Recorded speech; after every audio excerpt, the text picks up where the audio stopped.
Welcome to the Weeb Retreat. This is our spoiler-free review of Demon Slayer, Mugen Train, which officially released in the States yesterday. We both got to check it out and watch it. So this first section is going to be spoiler-free. So we will put this point in the video down below. We'll be discussing spoilers, but don't worry, we're going to warn you ahead of time for that. As always, we hope you enjoy your stay. How are you doing, Jerms? Doing good. Awesome. Yeah, we had the pleasure of seeing this film yesterday, and we got to talk about it today. So, picks up right where the first season left off, and let's just get this out of the way real quick in case there's any confusion, in case there's any new anime fans or anyone new to the Demon Slayer series that's not familiar with where the story's at right now. If you have not seen the first season, there's no point going into this movie. This movie picks up right where the first season left off, and it's almost required viewing that you see the first season and then, pick this movie up right where that left off. Would you agree? Oh yeah, definitely. There's no reason to watch this if you haven't seen the first season. Yeah, not at all. It's a direct continuation. So there are a lot of shonen anime films out there that deviate from the plot. They're kind of filler. This is, main storyline. This is not filler. It's basically a season 2, as we'll be discussing here. So yeah, let's get into what the film is about. So Tanjiro, Nezuko, Zenitsu, and Inosuke board the Mugen Train with the Flame Hashira Kyojuro Rengoku. Now that's going to be a very important character, and if you were intrigued with him at all in the first season, you will probably really like his appearance in this film. And yeah, they are in search of a demon who's been slaying the Demon Slayer corpse. He's been killing them one by one, and they're going down to track him. And as you can expect with Demon Slayer, very action-packed. For me, would you agree with this, Jerms? The story really feels like it revolves around Rengoku in this film. Like, this is his film. This really highlights him. You're going to get a lot of character stuff with him. You're going to get a lot of character stuff with Tanjiro as well. But, man, you get a lot of Rengoku stuff in this film, and it's awesome to see. Would you agree with that? Oh yeah, I would definitely agree. Yeah, like it feels like there's two main characters for this movie. Our boy Tanjiro and then Rengoku. It's a nice even split. It doesn't feel like there's one side or another. It's like it's just even. Oh yeah. Yeah, if you did show this film to someone who is not familiar with the franchise, they might not know who the main character is, Honestly, like it really gives a lot of time to both characters. So you're going to see a lot of Rengoku in here. And yeah, so again, this is the spoiler-free section. So let's talk about what we thought about the film without giving away anything specific. For me, this did not feel like the typical anime shonen film. As I said before, it almost doesn't even follow the typical plot structure of a film. This really felt like season 2 adapted into a movie for me. Like this really could have been 6 episodes, but they decided to make it into a movie. You got the same vibe off of that, Jerms? Oh yeah, definitely. It felt like, and the pacing felt perfect. It didn't feel like any certain thing was rushed or we didn't miss anything really. It was pretty perfect in a way. Like in the runtime, it didn't even feel like 2 hours. We watched the whole 2-hour movie, and it felt like just like a really long, beautiful episode. Yeah, it's a 2-hour movie. And yeah, like you said, not many slow parts, honestly. With a 2-hour runtime, you expect some slowdown, and there is. I mean, it's not constant action, but it's really good at being able to hold your attention. Yeah, so the main villain is Enmu. This is a very interesting villain. What did you think about the fighting with him and his sort of powers? We won't get into anything specific, but what do you think about this interesting character here? Yeah, I thought it was really interesting, especially like there was like kind of like 3 different phases with him and on how they dealt with him, and each kind of way it's different in its own way, and fighting between all of them was really nice. So it was really interesting, especially just for like a one villain show for most of it. Well, So yeah. yeah. Yeah. And beautiful animation as always. Let's talk about the production here. I mean, I thought the soundtrack was fantastic and the animation. We knew this coming in. It's Ufotable. Ufotable always kills it, especially with the movie budget. Forget about it. But in Mm-hmm. case you had any doubts, in case you were still curious if they still live up to the standard that they set with Demon Slayer and they've set with other series in the past, they do, and they one up themselves. Honestly, looked beautiful, sounded beautiful. Really not a single frame of animation where I'm like, they kind of skipped out there. There is some CG rendering for backgrounds and stuff like that, but nothing that's bad at all. Everything fit. Not a single moment where I said, that looks a little out of place, or that looks a little, you can tell it looks off. I think all of it was fluid. All of it looked fantastic. Obviously, the fight scenes are going to be great. It has that Demon Slayer style. I think, if you watch this in the theater, which we encourage you to, the soundtrack is really going to hype up those fights. What did you think of the overall production in this film? Well, I think it was absolutely fantastic, and like, there's always that initial like a bunch of shots right in the beginning, and I was like, oh, I'll look a little deep. I'll look in like the edges of some of these scenes and see if I can notice like that they like slacked off on something, and I couldn't find anything. I was like when they did big landscape shots, I'm like, okay, let me. Yep. I was like, okay, I'm gonna be a mad lad. I'm gonna look for any imperfections, and then I legit couldn't find anything. There's maybe some CGI that looks a little, but it's CGI. You kind of need it sometimes for some of these bigger set pieces, but absolutely fantastic. Just the visuals wise, and then the music, especially with the theater, it's a totally different experience hearing this kind of stuff, especially super loud and like all around you. It's not just you don't have any headphones on or your speakers. It's the thundering, the subwoofer and how powerful it all felt. Oh, it was so good, so good. It was so good. And you expect that quality from Ufotable, but they absolutely deliver. And so let's move on to the story here. And again, we have to be very careful how we tread waters here. We're not going to spoil anything. We're not even going to give specifics of anything. So to me, and tell me if I'm wrong here, Germs, this film felt like it had more heart and character to it than, say, the first season. It really hit you in the feels, and just seeing Tanjiro and his growth in this film, and the other characters as well. But it just tugged on those shonen heartstrings that feel good, also feel sad vibes that shonen will give you. What did you think about really where they took the story in this one, how it compares to the first season, and what did you think of it, Germs? Yeah, because usually in the first season, you need the setup of characters and you're learning about them and stuff. So you can't, during like the second half of the first season, obviously they really tugged on the heartstrings and stuff. But they just really built off, as you would hope with a second season or a sequel movie. They just hope that they build off of what they had originally and just make it even better than it was, which they absolutely did with this movie here.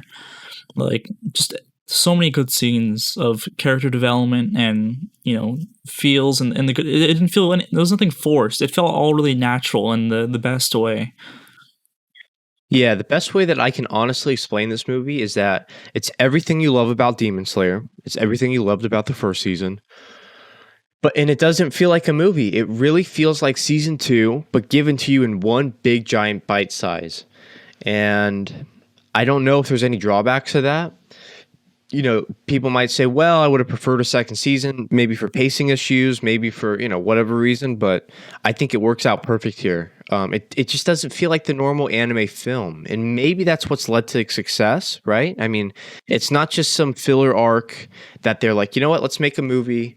Let's, we're not going to touch the main storyline with the series. We're going to make a filler movie and cash in on that. It doesn't feel like that at all. This is directly part of the story. There's nothing added here. I mean, this is basically the second season in a 2-hour runtime, 6 episodes crammed all into one. And yeah, I mean, I think it works really well. I think it has a lot of heart. You're going to see great action, good character stuff, a lot of Rengoku stuff in particular. And if you love the first season, I think you're going to love this. I don't see how, if you love the first season, how you couldn't love this, right? Would you agree with that? Yeah, I definitely agree. It's just season 1, but just a little bit better, and shorter. Yep. Yep. All right. So let's wrap this section up. What are our overall thoughts and recommendations? We'll start with you, Germs. Give us out of 5 what you thought. What would you rate this out of 5? Who would you recommend this to? And just your overall, real quick, what you thought about the film.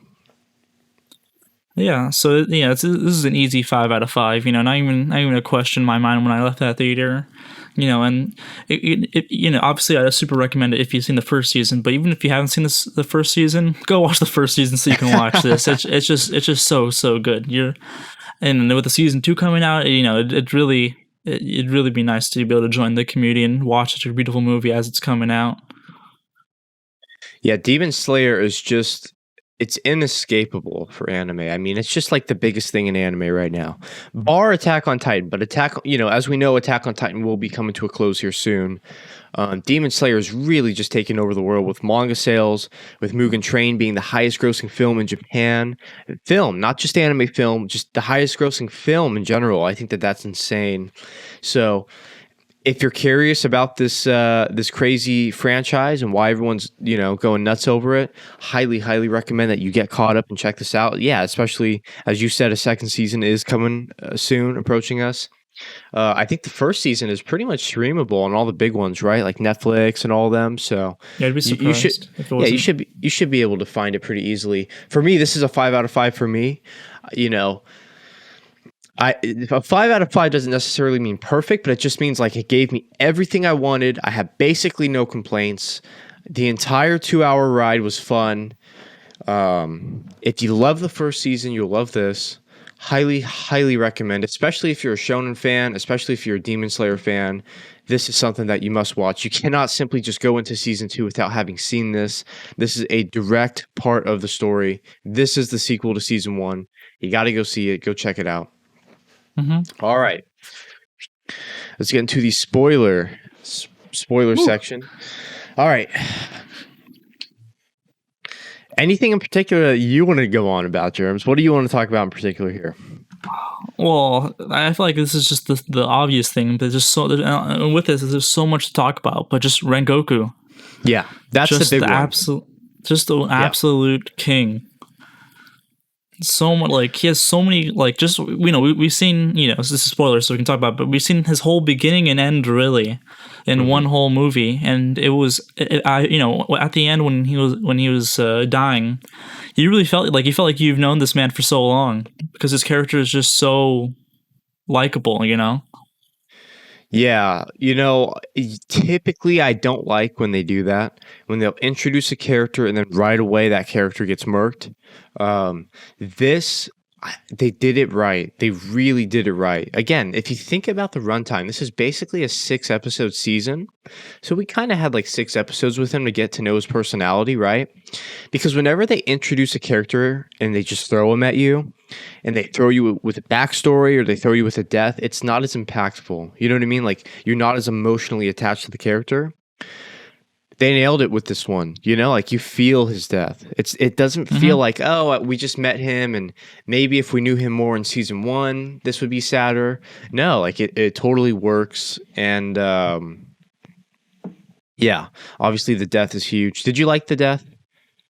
Yeah, I think it was really good because, he could have not died if he just didn't continue attacking him. That's what the Akaza was saying is like, oh, if you just don't attack me or for this final attack, and then we'll both live. But Rengoku was like, no, I'm not stopping.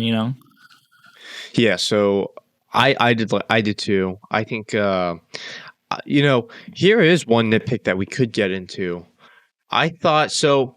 For most of the film, you have Enmu. I would say for at least 2/3, you have Enmu, right? And then you get into, what was his name again that you just said? Akaza.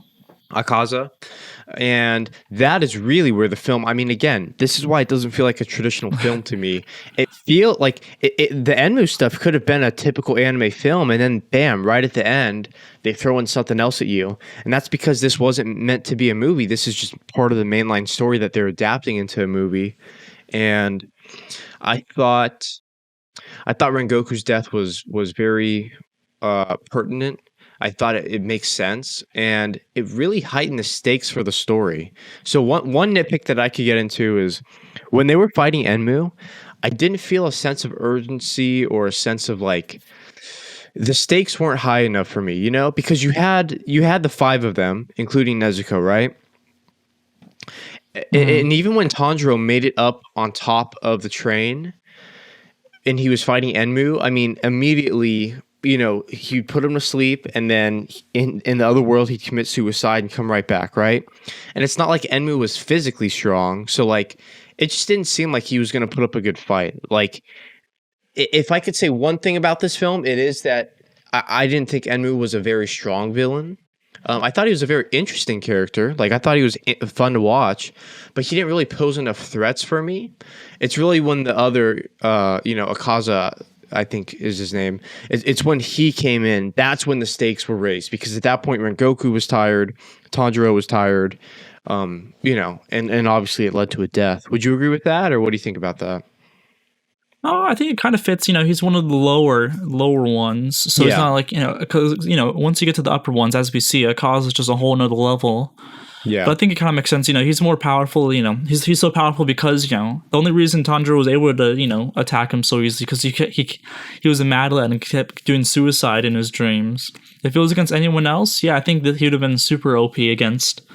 But I guess because Tanjiro was such a mad lad, it didn't feel like there was too much of a problem. Because if it wasn't for him and Nezuko, then basically everyone would have died, unfortunately. But Yeah, since the MC was there, I think for so me, when they started fighting the one-on-one battle between them, it just felt like Tanjiro already had him figured out. Like it just didn't have me in suspense or have me worried about the situation, which is fine because if he was going to be the only villain of the film, that would have been a problem for me. But then we get that last minute switch up, and it's like, oh shit, like this is one of the top three. Like that's when you kind of see like the real villain of the film, I guess you could say. But mhm. I think Emu was fun to watch. I just don't think he posed enough threat, to be honest with you. Maybe if he was physically strong, and maybe if he had a sword or some power or just something. But Tanjiro, once he got up on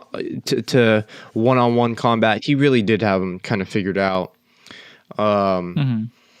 What'd you think about them ending the film on a very somber note? What'd you think of that? I think it was pretty well done. It kind of makes sense after everything they had just seen. You can't just go like, oh yeah, now we're all fine. He's dead, whatever. But it's like ending off on his death. Now we had all this time between this and the season 2 to simmer on his death, and like just like how the main characters are gonna be. So like usually with a death, like someone dies and then like after a few episodes, okay, now we're back to normal. But like I feel like since we have this actual physical time of between the movie and the second season, we have that time to lay on that. Well, forget his death. I'm just meaning in general, like the movie ends on a sad note, and usually you might have a death, and then a few scenes later, we're gonna train hard, we're gonna work hard, we're gonna get past this, we're gonna live on in his spirit. And I mean, I guess you kind of got that, but it still ended on a very low note, and I thought the film was very experimental with that. Like you just wouldn't typically see that. And again, that's I keep going back to this, but it doesn't feel like a traditional film because again, this feels like it would have happened in the main storyline. And yeah, they weren't afraid to take that risk, and I thought it paid off perfectly. When those credits started rolling, it's like, man, that was a sad ending there, and they don't really, warm you back up, but that's fine. We don't need to be, you know what I mean? And I thought they took a risk there, and I thought that it totally paid off. And obviously going forward, Mm-hmm. it's going to be very impactful to the story. Mm-hmm. Yeah, so I think it was a pretty good end. I would have hated if they started like something and then just be like, okay, now season 2, like one of those cliffhanger endings. It just like if it felt like ended where it should have ended. Nothing extra. Yeah, absolutely. And yeah, anything in particular that you want to talk about specifically? It's just some very slight things, but in the beginning, Zenitsu, I kind of got a little annoyed with his yelling and all his kind of antics. I've forgotten about how crazy he was, but maybe I just gotten a little bit more hardened since then. Yeah, So that was a everyone little annoying, but I know he didn't talk too much. everyone hates his character. But again, if you've seen season 1, you kind of know what to expect with him. You know what I mean? I Mhm. thought his stuff with Nezuko, like, crushing on her, I Oh, thought that shit was so fun. I forgot about that from the first season. So when they showed that in the film, I was like, oh yeah, like there is something redeeming about his character. There is something pretty funny here. But yeah, he is mhm, annoying for sure. What do you think about mhm. Boorman Inosuke? I thought he actually got a lot of. I would say he probably got the third most screen time. Like he actually got a lot of stuff in here. Hmm. Yeah, I think especially near the end there, once starts got really hot and heavy. His like slight character development's like I can't move. I'm so scared. Even I'm scared to not even be able to move to seeing these two men fight. But we got a little bit of his perspective on what's going on there. It wasn't just Tanjiro. So that was a little nice. I thought it was hilarious when he said that he was the leader of the team, and oh, I'll take your order, but that's just because you're my subordinate, and I'm just following you. Yeah, good character stuff with him. Hmm. Yeah, Yeah, I really liked all of those. There wasn't much comedy in this movie, which is good, I guess, in a good way. yeah, But during those little scenes, when they're in their little dreams and stuff, it was kind of hilarious seeing everyone's little dream. yeah. Did It you? was a nice little. Because I have read that some people felt it dragged on a little bit. Did you feel that? Because for me, it was meant. It had to happen. We had to see a little bit of it. Like Tanjiro's dream, like was super awesome to see. I could see people saying it drags on a little bit, but for a 2-hour movie and most of its action, I feel like it was completely fine. Personally, like I didn't have Yeah, a you need problem some of with it. that. Yeah, you need some of that. Yeah, I felt all like the pacing on generally like you get like a big fight and maybe like you then you go to another character and see what they're going on like we focused on Tanjiro for a little while in the beginning and then it started going to Rengoku and then now we're seeing his backstory and what happening in his dream. So it didn't feel like they were jumping like back and forth to different stories over and over. It felt like they did Tanjiro. Okay, we did all Tanjiro stuff. Now we're gonna have him be over there. Now we're gonna go to Rengoku. What's he dealing with here? So I Yeah. feel like the pacing of that was really nice. I think maybe just like Rengoku's dream, like that was like really interesting because like everyone else's dream is like nice and happy, like um, Tanjiro no, and Tanjiro's with his family, Zenitsu's with Nezuko, Inosuke's the leader of the group, but like Hmm. Rengoku's was like his like oh yeah like you'd think like usually like oh like what do you think father do you approve? It's like oh yeah I approve son, but no, but his dream is like yeah nope. It's like oh this is his dream being rejected by his father and just training his brother. So that was Yeah. really interesting. If I can say the most positive thing about this film, honestly, is how well they managed Rengoku as a character that we're not super familiar with yet. We got really acquainted with him for this film. And that's something hard to do within just one film. But we got to see his personality. We got to see how he interacts with his father. We got to see how he interacts with his mother. We got to see how he interacts with his younger sibling. Um, we got to see his honor and pride mentality that he takes to fighting and trying to save other people and help other people. Man, I thought it was so genius when he was, sitting there dying and he sees his mother and he asks her, did he live up to her standard? And she said that he made her proud. And again, just a movie, for just one film, for a character that we're not familiar with, we really get familiar with him. And they did a fantastic job at that. Because if we don't really care about him and we're not familiar with him, his death is going to be jack shit. It's not going to mean anything. You know what I mean? He's just going to be some demon slayer, some Hashira, I think it is. Hashira.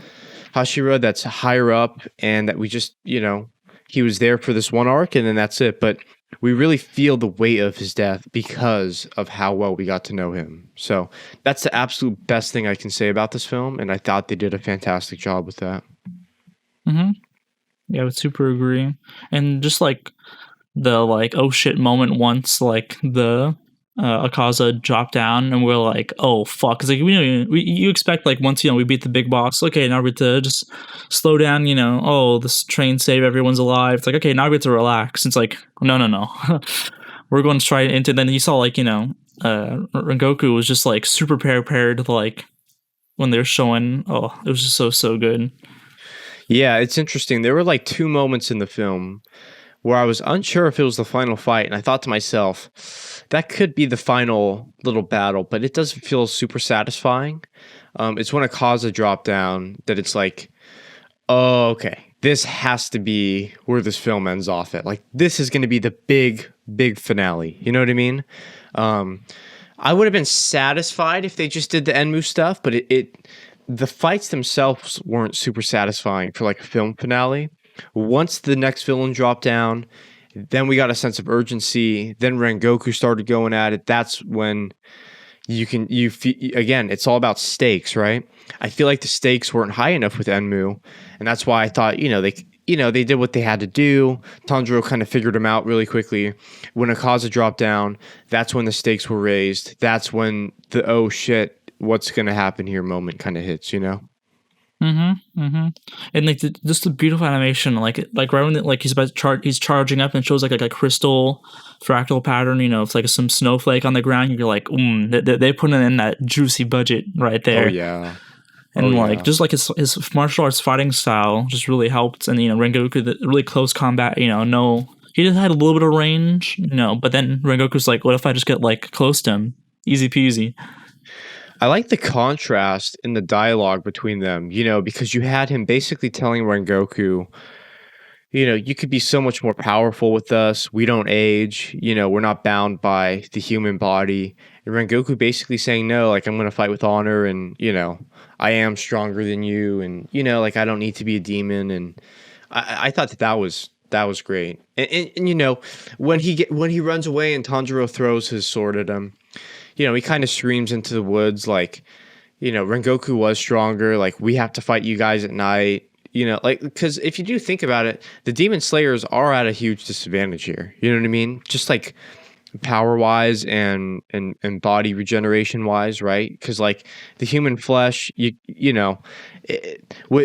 the demons, you can slash them up a bunch of times and they'll just grow back, and you have to figure out a real way to get them out of there. But the Demon Slayers don't have that. You know what I mean? They're just normal humans, and I really like that the film highlighted that and kind of gave us that perspective a little bit.